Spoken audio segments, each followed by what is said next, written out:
Vamos orar mais uma vez? Obrigado, Senhor, por essa celebração de louvor, de alegria na Tua presença, de gratidão. Queremos, Senhor, te pedir que Tu nos abençoes também, agora que vamos refletir na Tua palavra, que Tu continues, Senhor, nos abençoando, nos transformando, e que a Tua palavra seja para a Tua glória, Senhor, que Tu sejas sempre glorificado, não a nós, Senhor, mas ao Teu nome da glória. Queremos te pedir que Tu nos abençoes nesse momento, também estejas com as classes lá embaixo. É isso que nós te pedimos em nome do nosso Senhor e Salvador Jesus Cristo. Amém. Vamos abrir nossas Bíblias no Evangelho de Lucas, no capítulo 12. Vamos ler o versículo 15.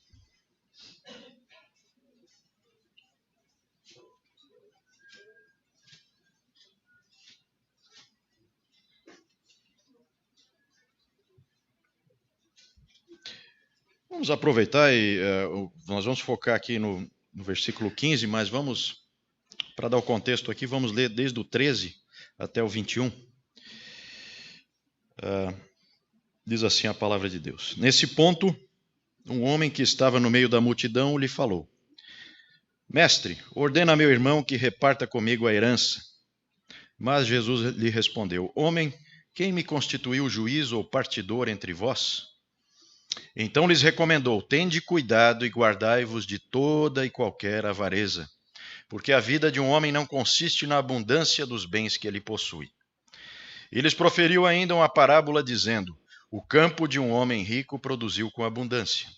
E arrazoava consigo mesmo, dizendo: Que farei, pois não tenho onde recolher os meus frutos? E disse: Farei isto: destruirei os meus celeiros, reconstruí-los-ei maiores, e aí recolherei todo o meu produto e todos os meus bens. Então direi à minha alma: Tens em depósito muitos bens para muitos anos, descansa, come, bebe, regala-te. Mas Deus lhe disse: Louco, esta noite te pedirão a tua alma, e o que tens preparado para quem será? Assim é o que entesoura para si mesmo e não é rico para com Deus. Chegamos então aqui ao nosso quinto pecado capital, nessa série dos 7 pecados capitais. E na verdade é meio estranho, né, a gente pregar sobre isso no Dia das Mães, mas nós não seguimos nem o calendário litúrgico, o que dirá o calendário comercial, né? Além disso, quem faz a escala é o Jaércio, então reclame com ele lá no fundo depois, tá certo? Vamos na nossa série. A palavra cobiça não aparece aqui nesse nosso texto, em Lucas 12, 15. A palavra aqui é avareza. Guardai-vos de toda e qualquer avareza. Na NVI está ganância. E na verdade é tudo a mesma coisa, né? Na verdade, na versão dos 7 pecados capitais em latim, a versão iniciada por João Cassiano e depois aprimorada por Gregório o Grande, o termo é avaritia para esse pecado capital.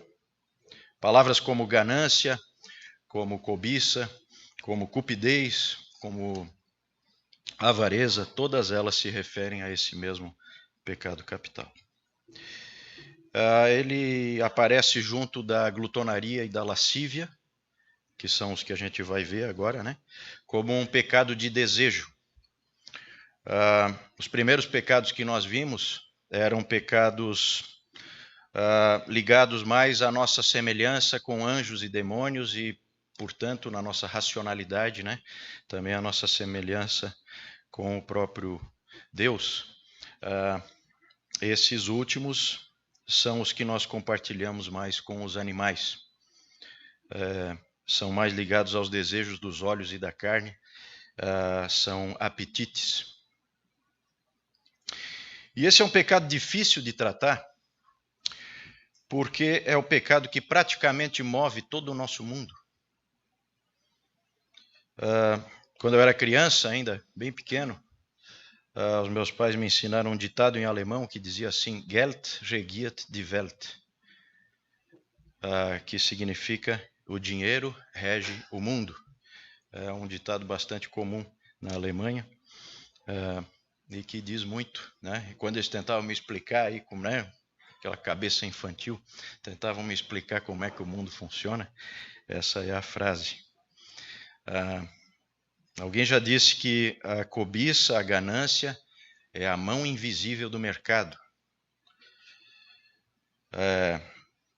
Adam Smith e outros economistas, desde o século 17, 18, 19, 20, tiveram que defendê-la e usar eufemismos para atenuar a sua gravidade, inclusive contra a própria igreja. No século XIX, o economista inglês Alfred Marshall chegou a defender o amor ao dinheiro, que é exatamente o que a Bíblia condena. Eu estava vendo um artigo, e esse artigo reproduzia uma revista de 1909, uma ilustração feita por um desenhista de 1909, publicada nessa revista, que é intrigante e assustadora, né? É bem assustadora a ilustração, a maneira como o artista fez, né? Ela retrata o interior de uma daquelas galés, sabe aquelas embarcações que tem aqueles escravos remando e um capataz com um chicote, né? Esse tipo de embarcação, a parte interior, né? Só que nos remos havia crianças aí de 7, 8 anos de idade, né? Meninos e meninas, alguns já extenuados e caindo ali nos remos, e aquele capataz, um homem enorme, gigantesco, certo? E escrito aqui na roupa dele, ganância.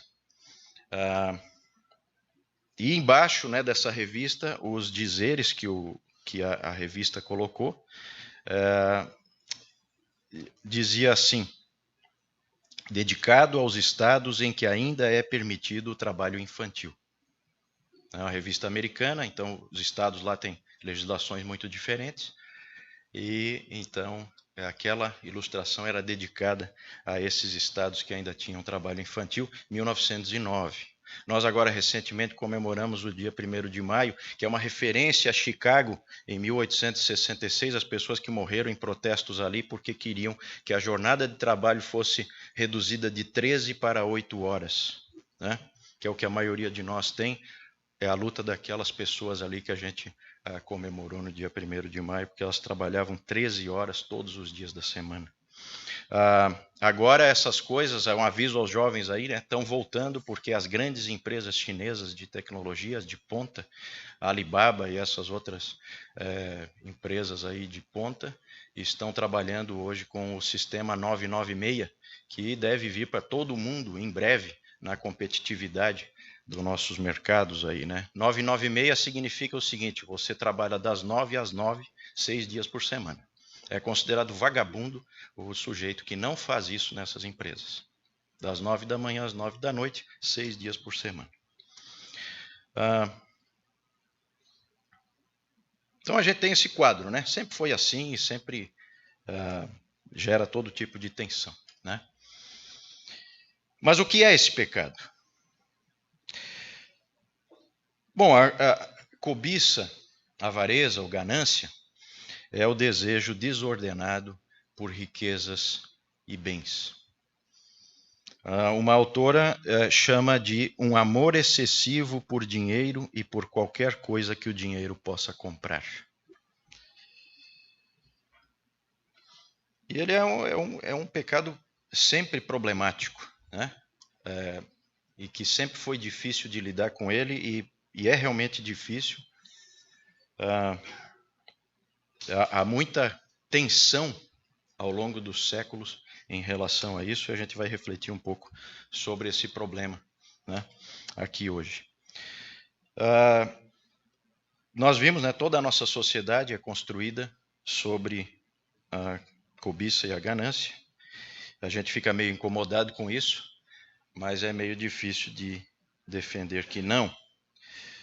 E todos nós condenamos a cobiça e a ganância, mas nunca vamos para o específico, né? E quando você condena as coisas assim num nível genérico, é porque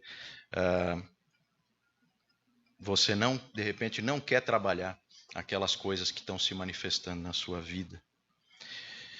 A cobiça, ela ronda os corações de ricos e pobres, homens e mulheres, jovens e velhos.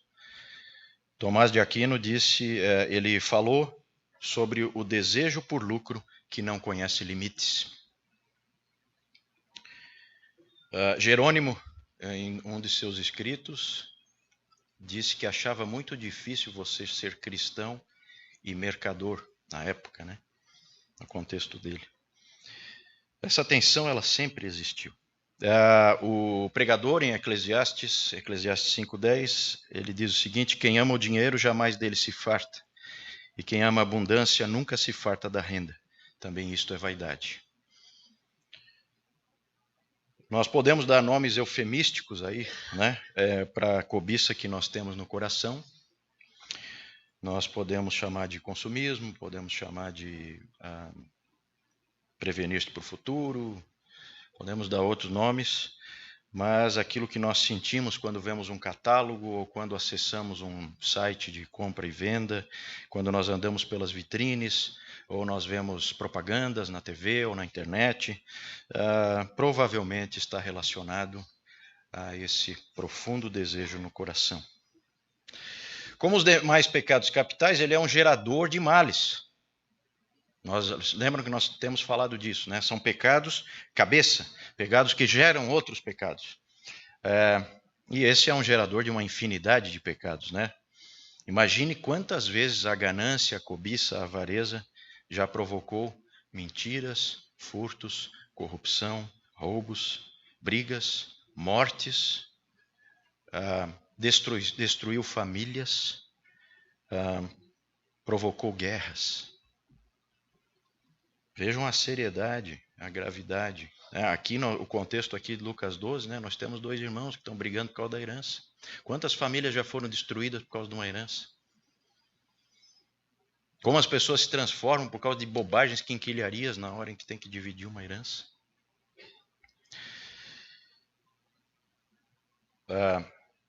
A avareza, ela é incontrolável e pode nos transformar em monstros. A gente sempre tem falado daquela coisa dos pecados vindo, enredando o nosso coração, cada vez os pecados capitais gerando novos pecados, enredando a gente, e a gente acaba ficando deformado e se tornando alguma coisa horrível.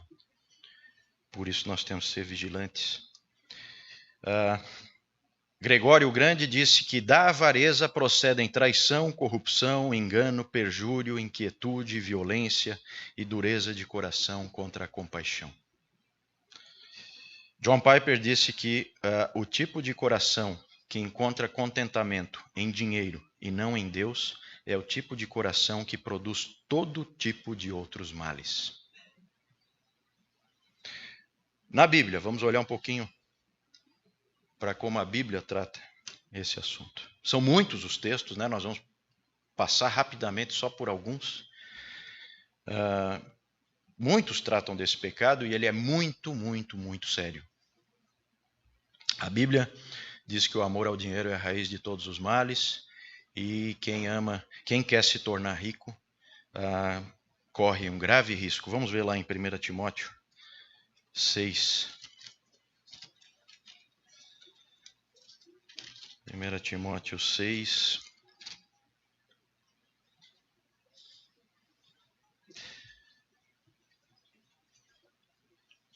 (9 e 10).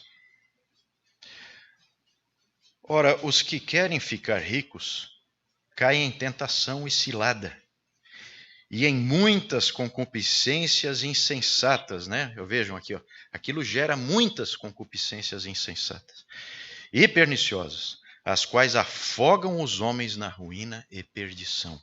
Vejam o tom, é seríssimo. Porque o amor do dinheiro é raiz de todos os males, e alguns nessa cobiça se desviaram da fé e a si mesmos se atormentaram com muitas dores. Vejam que ele está falando de pessoas que se desviaram da fé. que estavam no caminho correto e por causa da cobiça foram desviadas. É muito sério esse texto aqui. Pessoas avarentas, elas não entrarão no reino.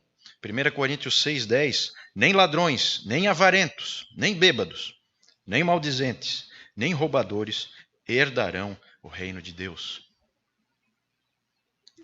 O Senhor alerta para o perigo e nos conclama aqui a uma forte vigilância, nesse texto mesmo que nós vimos, né? Tende cuidado e guardai-vos, isso é vigilância, de toda e qualquer avareza. Vejam que o tom aqui também é bastante solene, bastante sério, porque a vida de um homem não consiste na abundância dos bens que ele possui. A avareza é tão grave que ela é classificada na palavra, no Novo Testamento, como idolatria. Veja lá em Colossenses 3,5.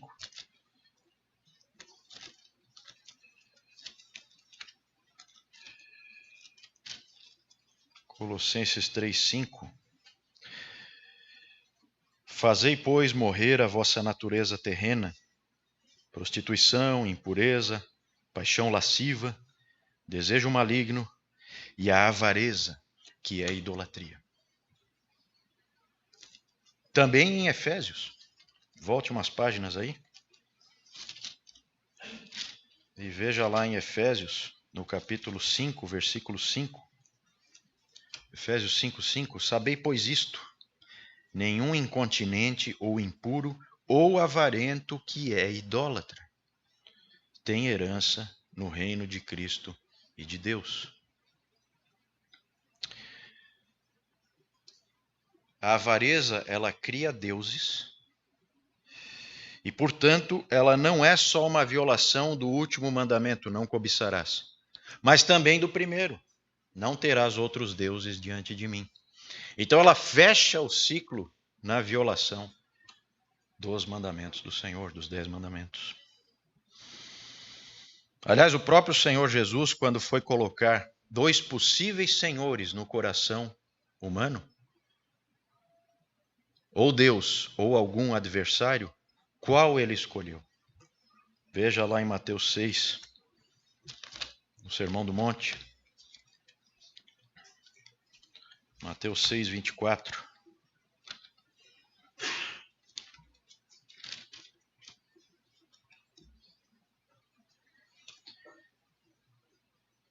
Ninguém pode servir a 2 senhores, porque ou há de aborrecer-se de um e amar ao outro, ou se devotará a um e desprezará ao outro. Não podeis servir a Deus e às riquezas. Podia ter escolhido tantos pecados, né? Vejam a seriedade. Escolheu este.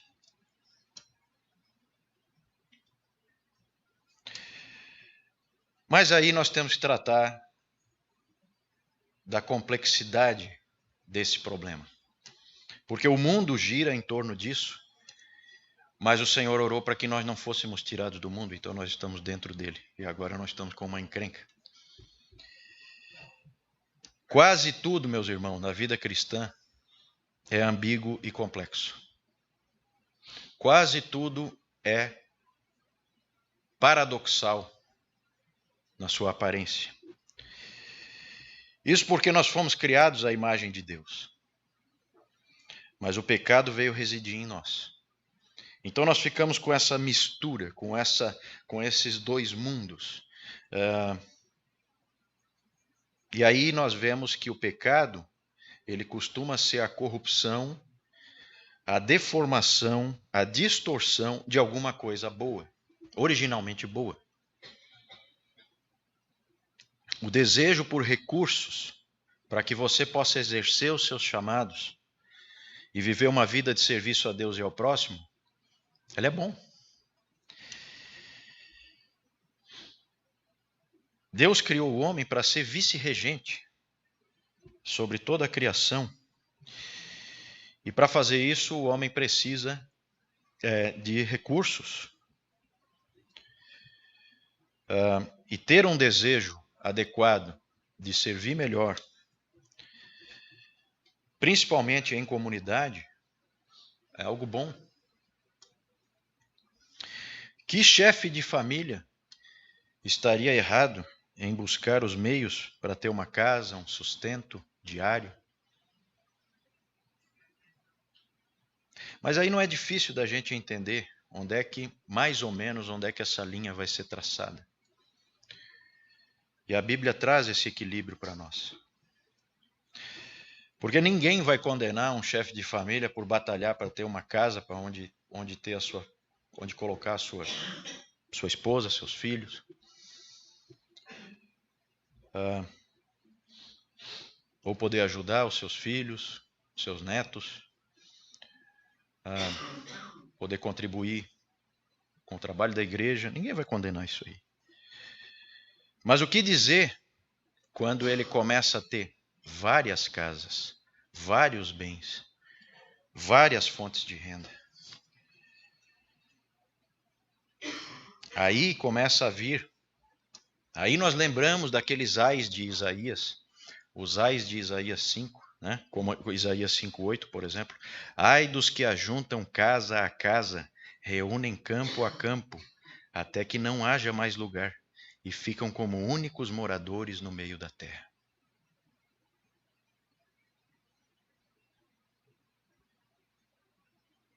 É interessante, né, que esse aviso do profeta aqui para o próprio povo de Israel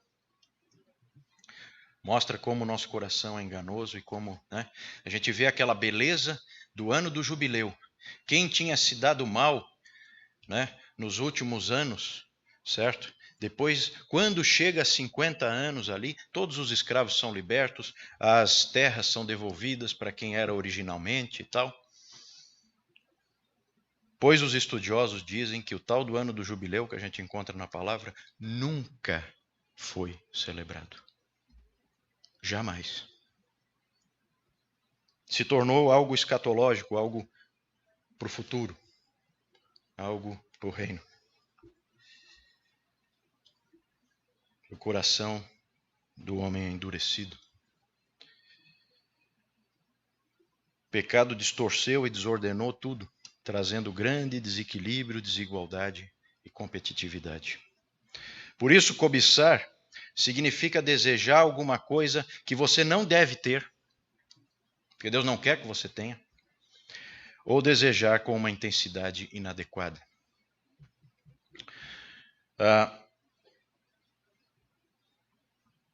Não é o desejo em si por algum bem necessário ou útil, ou que você vai colocar a serviço do reino. Mas como traçar uma linha adequada aí, né? É difícil.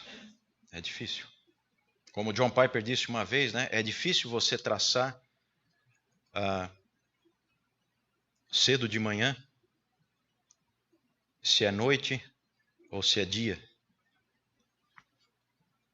Mas todo mundo sabe quando é meia-noite. Essa foi a frase dele.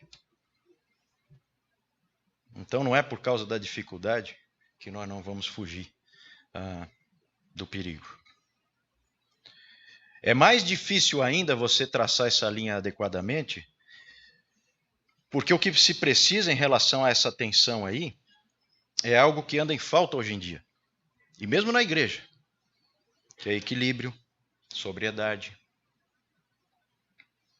moderação, bom senso, sabedoria e principalmente amor a Deus e ao próximo. Vejam sempre que a questão não é o que uma pessoa tem ou não tem. É um problema do coração. Como o autor disse, a questão não é o que você possui, mas o que possui você. Meus irmãos, essa luta é uma luta de cada um de nós. A sutileza da batalha exige uma vigilância especial. Exige muita, muita, muita sabedoria. Já contei aqui a história, né, do amigo do R6 Pro, milionário, que sustentava centenas de missionários no mundo, centenas. E ele talvez, não sei o motivo, o Sproul não fala, ele talvez movido por alguma culpa, alguma coisa assim, ou talvez por não entender bem a doutrina do chamado, ele disse ao Sproul que ele queria entrar no seminário e se tornar ele mesmo um ministro do Evangelho. Aí o Sproul disse a ele, não, eu não vou interferir nesse teu desejo, né? Mas eu penso que onde você está sendo muito mais útil ao Evangelho e à sua propagação. Então isso tem que ter sabedoria, certo? Algumas pessoas na história da igreja radicalizaram, fizeram votos de pobreza, se tornaram monges ou freiras, ou tantas outras coisas extremas para lidar com a cobiça e outras coisas. Mas, como nós dissemos, o que nós precisamos é de equilíbrio, sempre muito difícil de atingir. O antídoto não é ascetismo. Renunciar ao bem da criação não glorifica a Deus. O antídoto para a ganância é o contentamento cristão. E talvez a melhor definição de contentamento cristão, do que é o contentamento cristão, foi dada pelo puritano, ele, um puritano extremamente equilibrado, delegado de Westminster, Jeremiah Burroughs. Nesse livro aqui é só um resumo, na verdade não é nesse livro, é no livro original.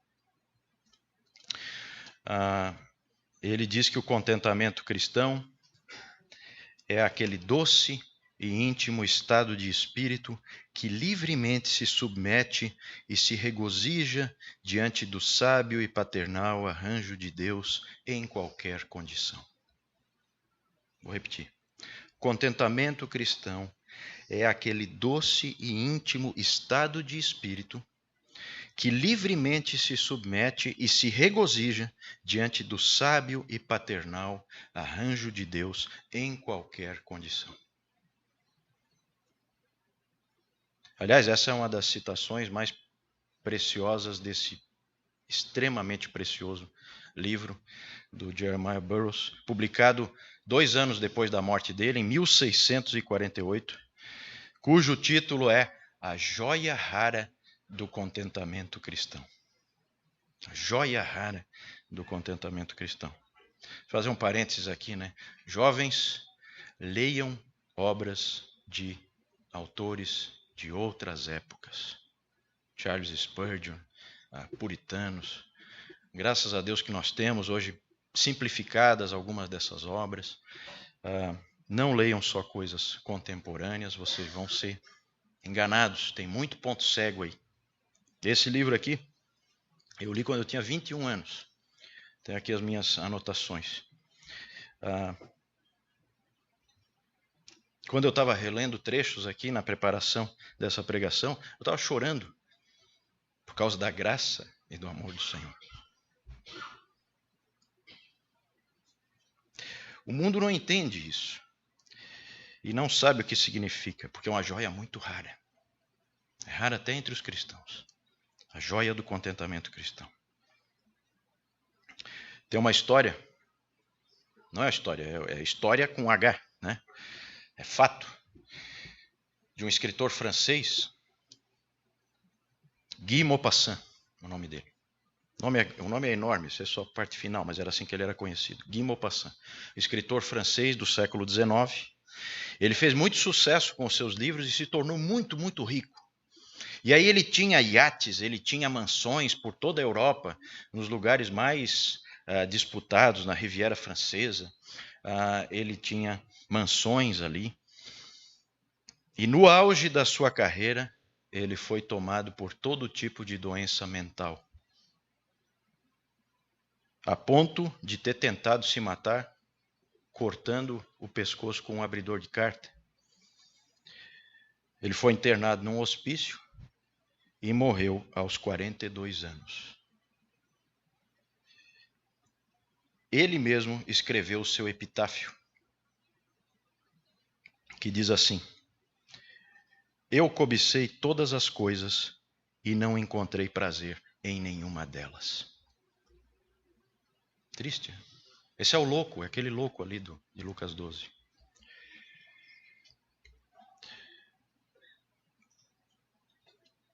Vejam como alguém pode ser tomado pelo monstro. Todo aquele livro do Robert Louis Stevenson, O Médico e o Monstro, também do século XIX, todo ele é sobre isso, é sobre a natureza humana, né? Vocês conhecem aí da cultura pop, né? Dr. Jekyll e Mr. Hyde, né? Fala sobre a natureza humana. Nós podemos nos tornar um monstro se nós não formos vigilantes. Os nossos corações ficam desejando realizações, posses e experiências que nós achamos que vão nos fazer felizes. O contentamento, por outro lado, é estar satisfeito com o que você tem. Da mesma maneira que a cobiça está ligada à inveja, o contentamento também está ligado à gratidão, né? Como nós vimos lá quando a gente falou da inveja. E o grande exemplo do contentamento cristão, é claro que é o próprio apóstolo Paulo. Vamos ver ali em Filipenses 4.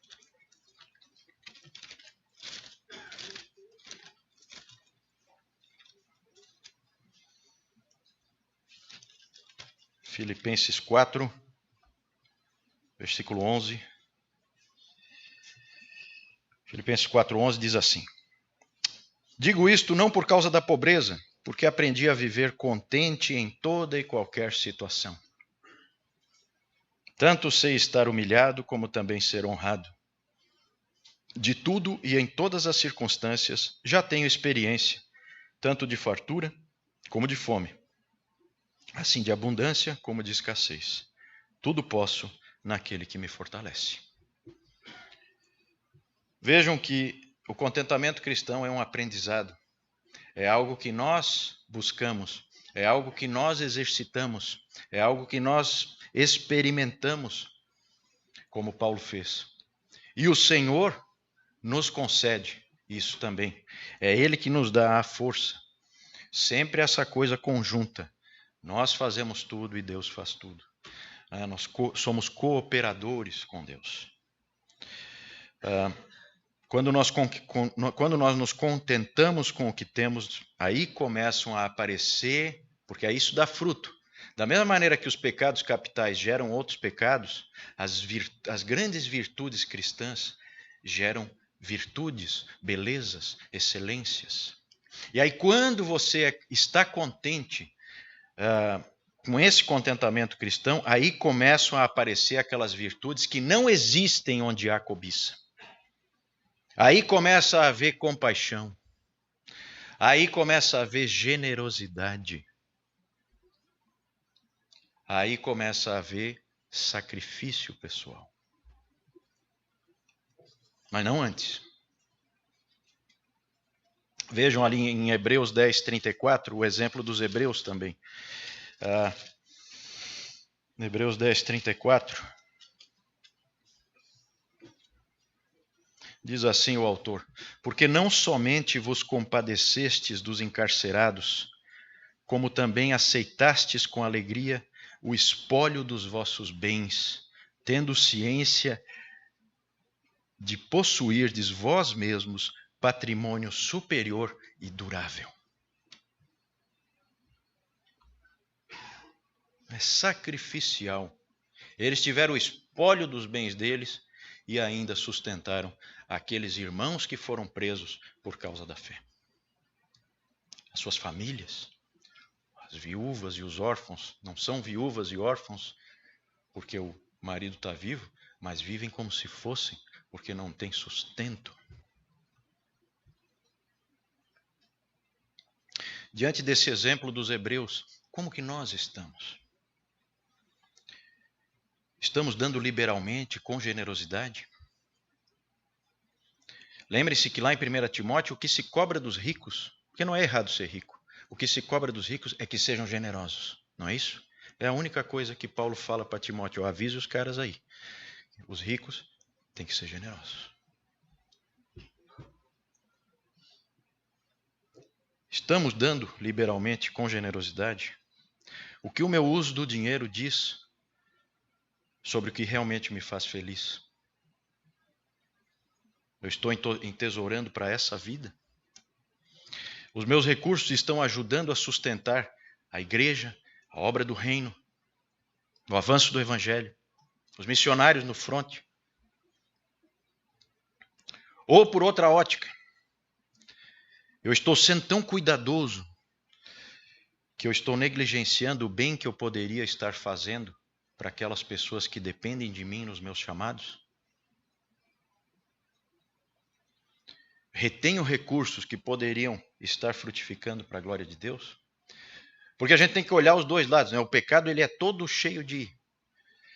Nós temos que olhar os dois lados. Por quê? Porque tem os dois tipos de avareza. Tem a avareza que gasta e a avareza que guarda. Tem o pródigo e tem o tio Patinhas, né?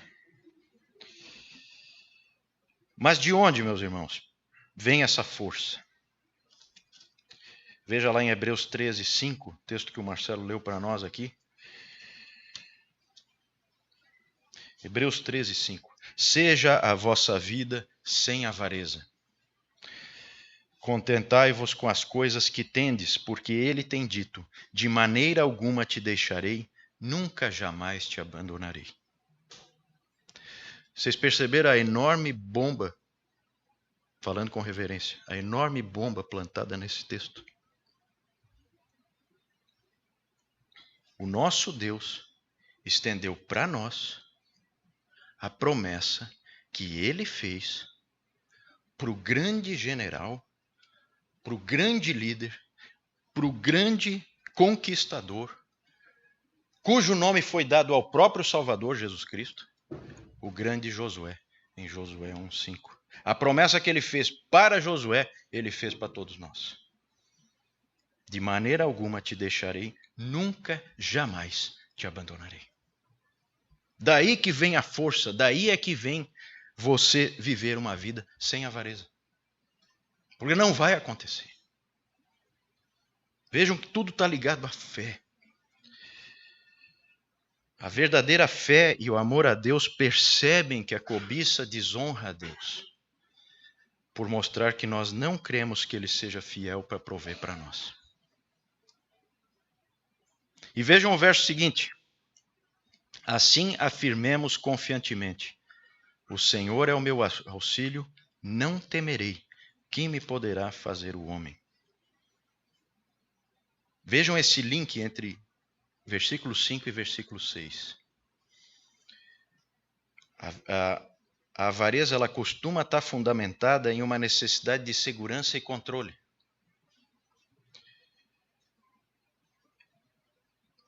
Ela é calcada no medo. Medo de não estar seguro, medo de perder o controle. Aí nós vemos a relação, então, entre avareza e medo. E vemos a relação aqui também entre contentamento e confiança. Qual dessas duplas você prefere para a sua vida? Avareza e medo ou contentamento e confiança? Mas, meus irmãos, para concluir, a promessa feita a Josué e que Deus estendeu para nós de nunca jamais nos abandonar, só é possível porque um dia um homem foi pregado numa cruz e ali foi abandonado e desamparado e gritou: Deus meu, por que me desamparaste?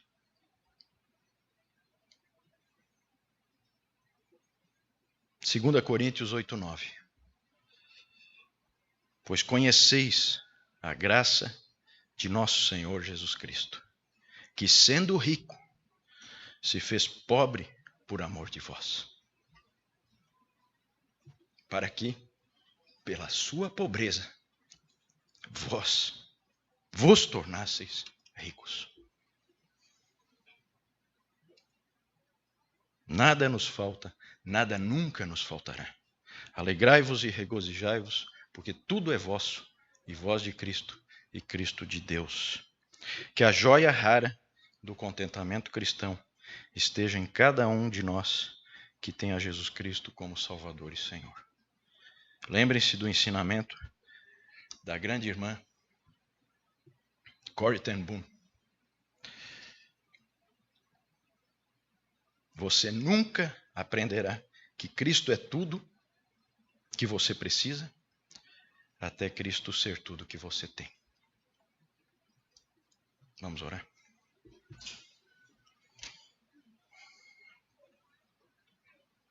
Senhor, nós nos alegramos porque podemos ser lembrados dos riscos que corremos e da glória que nos está proposta, das tuas promessas maravilhosas. Obrigado, Senhor, porque é tão bom a gente ser relembrado de tudo isso e sermos encorajados e fortalecidos pela tua palavra e por podermos mais uma vez renovar a nossa total confiança em Jesus Cristo, nosso Senhor, nosso Salvador, que se fez pobre para que nós fôssemos ricos. Nós te agradecemos, livra-nos da cobiça, que a gente possa ter um coração mais generoso, que a gente possa ter um coração mais alegre, tranquilo, contente, que a joia rara do contentamento cristão adorne cada um de nós. É isso que nós te pedimos, agradecidos pela tua palavra, em nome do nosso Senhor e Salvador Jesus Cristo. Amém.